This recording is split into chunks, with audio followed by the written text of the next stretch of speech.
Welcome. My name is Timothy. I am an astrologer, and we're meeting during the solstice point, closing out the year 2022, entering into the year 2023. Now, this is more than just a newspaper horoscope, more than simply entertainment. Through astrology, we can gain a clarity that would otherwise be impossible. Understanding not only what, but why we have the experiences in life that we do. These videos are not only delivering information, but anchoring an entirely different reality. That is because the perspective and the vantage point from which I'm reaching you is one that includes the totality of the zodiac, being the same and non-different from life and nature itself. What that means is that we're understanding and including all forces, all possibilities, and all circumstances without a bias and without missing any bit or piece. That is why this new reality is entirely revolutionary. See, in society, we get a bias. In culture, we get a bias. In religion, we get a bias. In the New Age movement, we get a bias towards particular forces, demonizing particular forces. When we study the zodiac, we are studying the goddess herself, who has created and manifested through the seasons. The earth, the seasons, and the zodiac are non-different. Let's clear the misconception about constellations. My scientific friends seem to forget that constellations are man-made images, not physically existing phenomena. The real zodiac, on the other hand, is the physical phenomena of the relationship between the sun and earth. So tomorrow, December 21st, is the solstice point. Here in the northern hemisphere, this is the winter solstice, where the incoming sun's rays are aligned with the magical invisible line known as the Tropic of Capricorn. The North Pole is as far away from the sun as it reaches during the year. This is the exact moment that the sun is said to enter into the zodiac sign of Capricorn. So again, to clear any confusion, the constellations are man-made images that were originally created as markers for astronomers to track the zodiac. The zodiac is the earth, is the seasons and cycles of life itself. Now, as I mentioned, the zodiac is the goddess, is non-different than life itself, every part and parcel of life. In these videos, we are acknowledging, we're celebrating life itself. Again, this particular vantage point and perspective is revolutionary because we're embracing the totality of what is. We're understanding the totality of what is, every bit in piece. And so we're celebrating the total glory and horror of life. Are we not experiencing this totality of horror and glory that is life? That's real life. We can't skip and jump. This is not, I'm not a person that's going to say if you do the right thing, your life becomes easy. If everything that you get in life is what you secretly want, or any of this stupid bullshit like that. Life is a full spectrum experience. And we can learn to embrace the good, the bad, and the ugly by understanding why. Why does this exist in the first place? Now here where I'm filming, I'm in the Appalachian Mountains, which is actually the oldest mountain range on the earth. And there's tales here from the locals about how the mountains are dark, the mountains are ancient, there's something scary there. And I find that a bit humorous because what's really felt in the mountains here is the old gods. And this is Capricorn. This is what we celebrate during the solstice point. In the northern hemisphere, this is the winter solstice. The Capricorn old god is almost the inversion of the stereotypical maternal, warm, feminine force. Capricorn is barrenness. Capricorn is limitation, ice cold. But Capricorn is also where we become strong and fearless through overcoming the trials and the tribulations of life. So even the most challenging trials and tribulations of life can eventually become soul initiations into the deepest powers, the deepest levels of fearlessness. But of course, we don't say that out loud. We learn this in ourselves on our own evolutionary journey, because we would never want to say to somebody in their struggle, oh, this is actually what you want. And oh, we can say good things will come out of this, but let's not sugarcoat anything. These can be some awfully challenging times to be alive. We could say humanity's been scraping the bottom of the barrel of our own unconsciousness the last several months and up until springtime of this next year. As we're at this winter solstice point, there can be this transition. It's like there's a hole in the ship and the ship is sinking and now the ship's completely gone underwater. Or the animal's sick, the animal's dying, and now the animal's dead. Or the animal's been decaying, and now finally the flesh has returned to the earth, and all that remains is bones. Capricorn Saturn rules bones, the skeletal system. Capricorn Saturn is fundamental structure.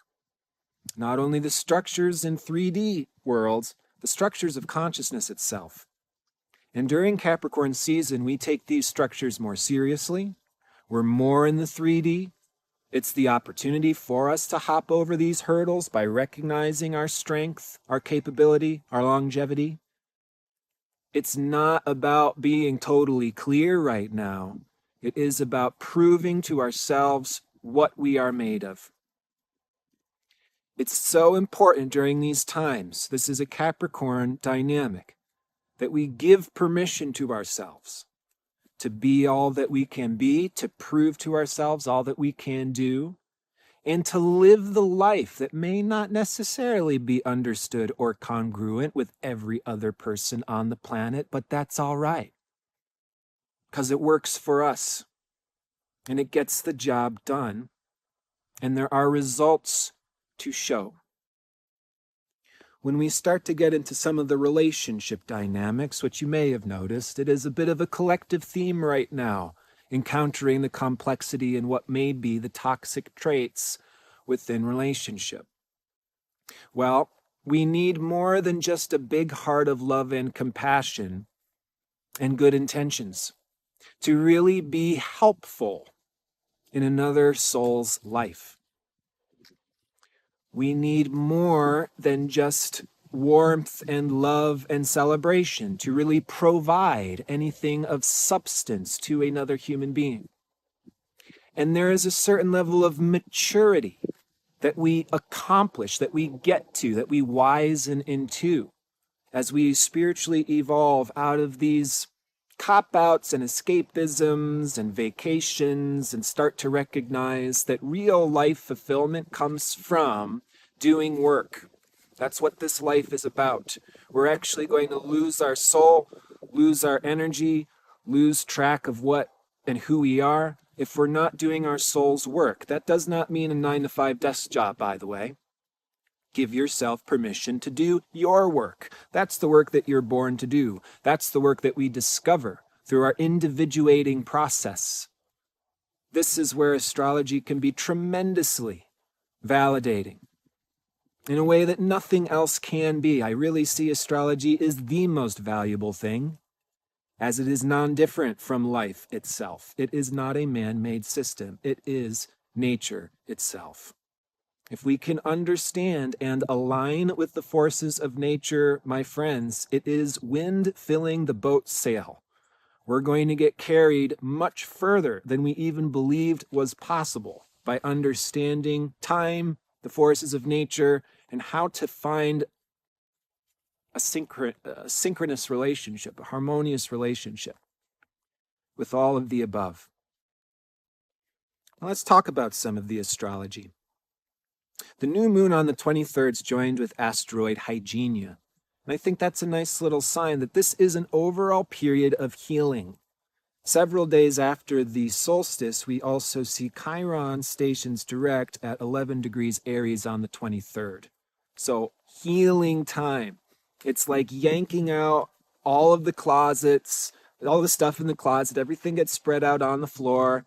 And you know what? There can be fears, there can be inadequacy, there can be disappointments, there can be the discomfort of recognizing and realizing that we do not live in a perfect world that's all finished and complete, and I'll let you know it never will be. So relationships are actually, by nature, extraordinarily complex. The function of relationship itself... Hi, dog. Don't know where you came from. Speaking of relationships. Hello, stranger. The function of relationships is to serve evolution. Evolution is the force that's driving everything at the basement level. So though we have these Walt Disney fantasies of prince and princess live happily ever after in the castle, when prince and princess move into the castle, the real drama begins. Relationship in a steady, consistent, stagnant, boring way is not a healthy relationship. And the healthiest relationships achieve a steadiness and a consistency, a mutual support through doing work. It's very unlikely that we meet the perfect person and everything is just perfectly fine from that day going forward. But boy, do we have that culturally ingrained. And it's such a deceptive idea. Jupiter moves out of Pisces into Aries today. Jupiter was in Pisces a lot of 2021, and then just recently, the last several months, did this remembrance of springtime 2022 while Jupiter was in Pisces. There could be a lot of tying up loose ends around these ideologies. And I have to say personally, this is an aside, so many astrologers talked up Jupiter in Pisces, glorious, magical, sparkly, and there was a bit of this, but in my own experience, learning about Pisces is not just ideal. Pisces is not just a fantasy. There's a lot in that idealization or fantasy or escapism that can be very, very confusing. What is the actual truth? Do we need more than just trust, is part of what I learned. We need more than just faith. Again, we need more than simply a big heart and good intentions in real life. I mean, I've even heard that the road to hell is paved with good intentions. We really have to be careful here on planet Earth. This is a time to be careful. This is a time to be protecting yourself. This is a time to be really checking and aware. Who's the right people? Who's really got our backs? And how do we have our own back? Because no person can perfectly or totally complete us. And we can't perfectly, totally complete ourselves all alone either. The human species is tribal inherently. Not any one person can completely fill in the total diversity of the species. So even these traditional role dynamics, marriage, divorce, till death do us part, the nuclear family, sheltering ourselves in these very isolated roles is very limiting.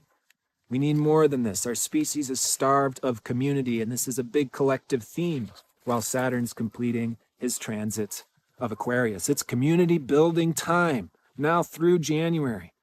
Do it, build it, connect, create, collaborate. It's go time. And there's a lot of pioneering, new innovations, developments, and communities that we're going to see lift off. It's a perfect time to be designing your project. It's the time to be planning for this next year. This is what we do during Capricorn season, let's break these old habits. Let's overcome these addictions. We set the tone for the new year. That's what Capricorn does. My favorite Capricorn one-liner: you can do it. You got this. You got this. Give yourself big pats on the back for what you're doing that other people can't see. Give yourself big pats on the back for the work that you're doing. That is the work that only you can do. Sometimes Saturn initiates us into the work that only we can do via the experience of lack. If nobody else is doing it and that hurts you, maybe that's your call to provide something that the world is missing. We can do this. Even the magic of Chiron. When you study Chiron in the birth chart, one of my favorite things to research, we can give what we're not given.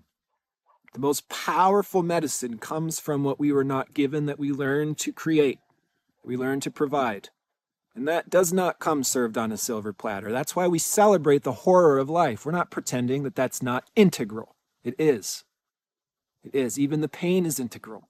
But it's not something that we have to hold on to or identify with, at least not forever. Because I'm not even going to say, let's never identify with being a victim or pain. Right, pal? Yeah? Because there are real victims and there is real pain in life. You're going to be noisy, buddy.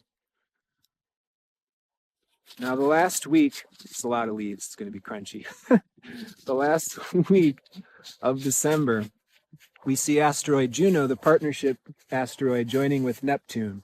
And this can reflect back to the end of July time, or even this relationship. Who am I? Who are they? Are we together? What do we believe in? What are our shared ideals? Where is this communion? You know, it's becoming more clear, especially with Mercury stationing retrograde on the 29th, conjunct Venus and Pluto. Oh my goodness. Again, relationships equals evolution, equals work, equals humility. How do we connect our individual experiences with collective needs? Folks, understand that the tensions we may be experiencing in relationships right now is the evolutionary work. The way our species is designed is we are actually contributing to the collective evolution through our individual struggles.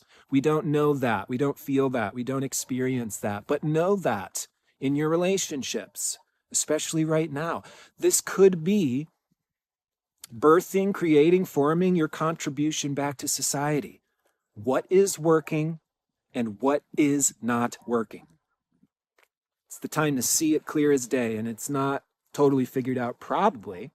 It does bring us into a natural humility. We need that natural humility. Again, we want to expose our own blind spots. And that's largely what relationship does. Hence, it spurs evolution. What's happening in real life is dynamic. So it's a time to take things really personally. It's a time where reactions. I know when Mercury's on Pluto and Capricorn, I start sounding more and more like a Chicago Al Capone type of gangster. So, I mean, these things can really fly out. We do need to be careful and at least be objective enough that we're calling out the dynamics as opposed to people. I saw a relationship therapist today just post about one of the worst things you can do when a relationship is failing is point out all the things that aren't working. It's, it's trickier than this. How to communicate, how to be heard, how to change these dynamics and address them without taking them overly personally. It's easier said than done. But we can really be having this clarity. What is working, what is not working. We do need to communicate the reality. Good, bad, or ugly. Again, we're raking everything out of the closet. We could use some objectivity, but let's also not get carried away with objectivity. That's something I see sometimes in, more of these new agey places, is there's so much objectivity. We're not even talking about what's going on anymore. So Mercury stationing on Pluto, you can bet you it's going to call it for what it is. It can be a little intense, a little sharp. And let's be as gentle and forgiving as we can with one another. We don't have to cut somebody out of our life forever. We may need a break. That's what we're talking about here. Chiron stationing in Aries has been a healing through separation since Chiron went into Aries. I believe it was like 2018 or 2019. So there's a healing through a need for freedom, independence. There's a healing of gender. There's a healing of sexuality. There's a healing of physical detrimental issues, struggles. Sometimes there's a need for separation. That can be a Chiron and Aries healing. As I mentioned, Jupiter also just went back into Aries today, where he will remain until May of 2023. This is also calling much attention to the need to explore and self-discover. Self-discover. What do we want? This is an exploration of desire. I mentioned that the goddess manifests through the Zodiac. The first thing the goddess manifests is desire. Aries, first Zodiac sign. Desire is the first created thing. It is our carnal desires that we incarnate.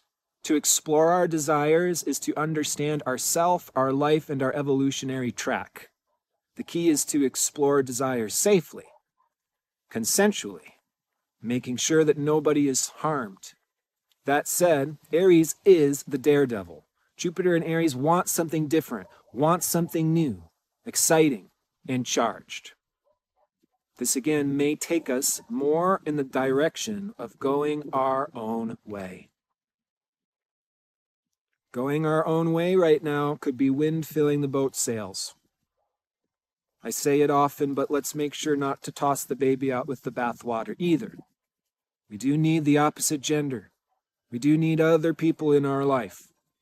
If we just spring 1,000,000 miles per hour, flipping the bird to everybody and going our own way, we might bite the bullet a little later.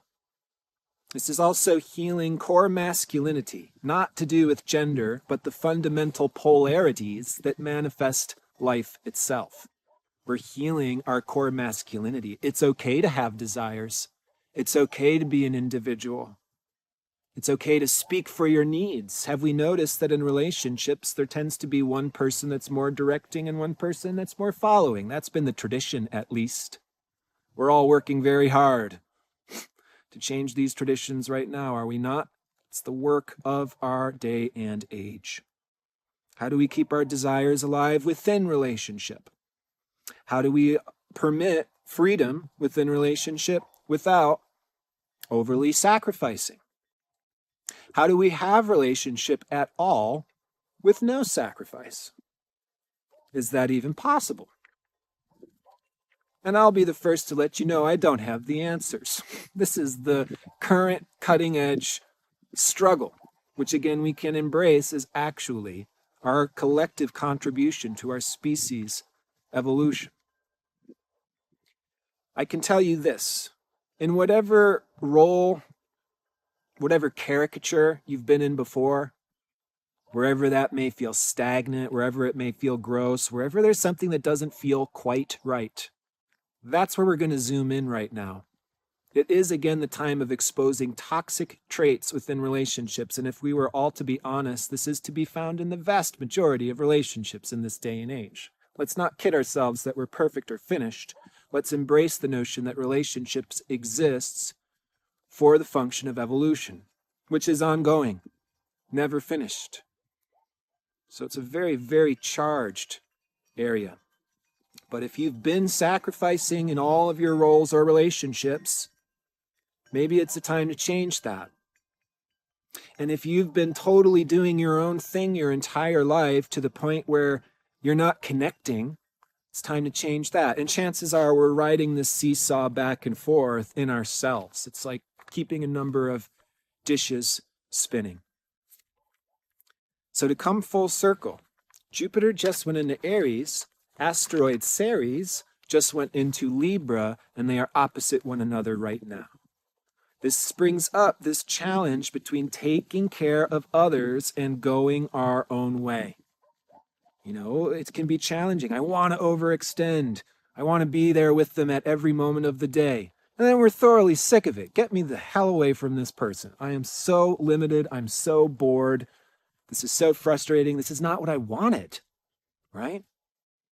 So Jupiter through Aries the next several months is going to be a self-discovery of your own value system, your own desires, and it's really important that we are embracing our individual nature.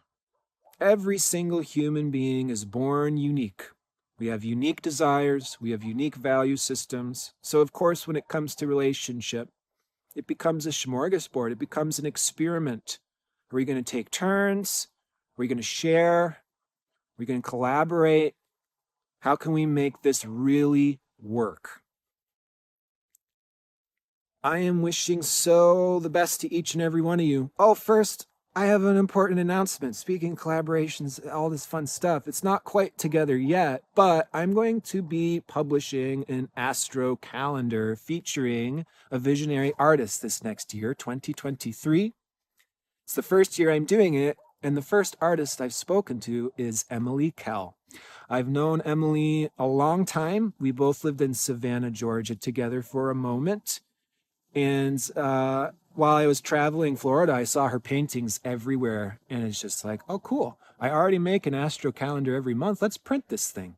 So if you're interested in a hanging wall calendar that features Emily Kell's paintings associated with the 12 Zodiac seasons, and then the calendar portion is going to have, you know, the moon through the zodiac signs, new moons, full moons, eclipses, planetary transits, planetary aspects, including Chiron, Ceres, Pallas Athena, Juno, and Vesta. Okay, so it's a pretty complete astrological calendar and ephemeris for those who are into astrology. And otherwise, if you want to support a really talented visionary artist, that's the real fun of creating this calendar, is to see Emily's amazing work and to support her as an artist. There's going to be a lot more collaboration coming. Things are getting really exciting at the community. We've got more free meetings hosted. People who want to bring things to show and tell, do their pitches, do their workshops, do their teachings. It's happening at the community. I'm going to be announcing new teachers, new opportunities, classes. They're all coming. Can't say too much because it's all still coming, but I am honestly very, very excited for 2023. We're wrapping up Pluto and Capricorn. There's a lot to say. I'm not going to get ahead of myself, but happy holidays to you all. Take the best that you can from these times. It's grist in the mill right now. From that, may there be this new essence, this new spark, this new electricity that can jolt us awake, excite us, inspire us as we enter into this next year of 2023. Again, I wish you all the very best. Please do, as always, take care.